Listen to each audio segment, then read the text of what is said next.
તારીખ 24/8/2026 રોજ ફરિયાદી ધવલકુમાર મોહનભાઈ પટેલ, રહેવાસી ભાલેજ રોડ, પણસોરા અને મૂળ રહેવાસી ચુનેલ, તાલુકો મહુધા, જિલ્લો ખેડા નાઓએ આણંદ સાયબર ક્રાઇમ પોલીસ સ્ટેશનમાં આવી પોતાની ફરિયાદ તરીકે જાહેર કરેલ કે પોતાને તથા અન્ય સાહેદો, જે 5 જેટલા સાહેદો છે, તેમને રેલવેમાં નોકરી અપાવવાના બહાને તેઓને ખોટા આઈ કાર્ડ આપી અને ખોટા એપોઇન્ટમેન્ટ લેટર આપી તેઓ પાસેથી 5,07,000 મુદ્દામાલ આપેલો હતો.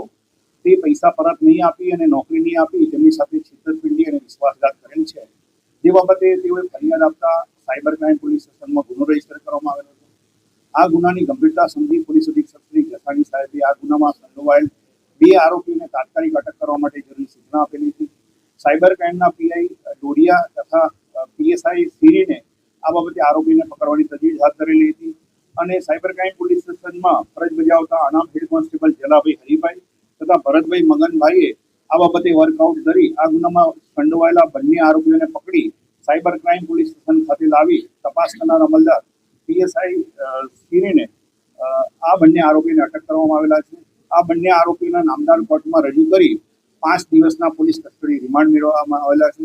આ બંને આરોપીઓએ મોડેસ ઓપરેન્ડી જોવા જઈએ તો આ બંને આરોપીએ હાલ સુધી 6 જેટલા અલગ અલગ વ્યક્તિઓને પશ્ચિમ રેલવે વિભાગમાં નોકરી અપાવવાના બહાને તેઓને ખોટો એપોઇન્ટમેન્ટ લેટર આપી તેઓની નડિયાદ તથા ચકલાસી ખાતે ખોટી ટ્રેનિંગ આપી અને અમદાવાદ ખાતે લઈ જઈ અને તેમને એપોઇન્ટમેન્ટ આપવામાં આવશે તેમ કહી તેઓને હાલ સુધી પૈસા પરત કરેલા નથી. આ બાબતે બંને આરોપીઓ પૈકી તુષાર યોગેશભાઈ ચંદ્રશંકર પુરોહિત, જે મૂળ રહેવાસી રાજપીપળાના છે અને હાલમાં ગોત્રી રોડ વડોદરા ખાતે રહે છે, તેમના ઘરેથી પીએસઆઈ સિરીને ટોટલ 8 જેટલા બનાવટી સિક્કાઓ કબજે કરેલા છે. સાથે સાથે તેઓએ આ સિક્કાઓમાં ગુજરાત હાઈકોર્ટના રજિસ્ટ્રી વિભાગનો, જિલ્લા ન્યાયાલય સંકુલ અમદાવાદનો, વેસ્ટર્ન રેલવે ડિસ્ટ્રિક્ટ કોર્ટ એમ અલગ અલગ 8 જેટલા સિક્કાઓ, બનાવટી એપોઇન્ટમેન્ટ લેટર, બનાવટી આઈ કાર્ડ જેટલો મુદ્દામાલ કબજે કરેલો છે. આ બંને આરોપીઓ પૈકી સુલેચનાબેન કમલેશભાઈ ઈશ્વરભાઈ પટેલ, જે અલિન્દ્રા રોડ ચકલાસીના વતની છે, તેમના ઘરે આ વ્યક્તિઓને ટ્રેનિંગ આપતા હોવાનું અને પરીક્ષા લેતા હોવાની હકીકત જણાવેલ છે. આ બંને આરોપીઓને પકડીને હાલમાં તેઓની ઇન્ટ્રોગેશન ચાલી રહ્યું છે.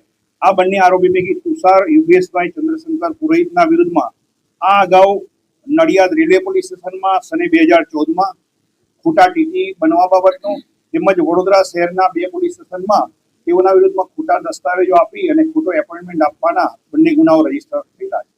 देश और प्रदेश की खबरों के लिए अभी सब्सक्राइब कीजिए इंडिया टीवी लाइव, साथ ही बेल आइकन को दबाना बिल्कुल ना भूलें, जिससे सबसे पहले खबर आप तक पहुंच सके।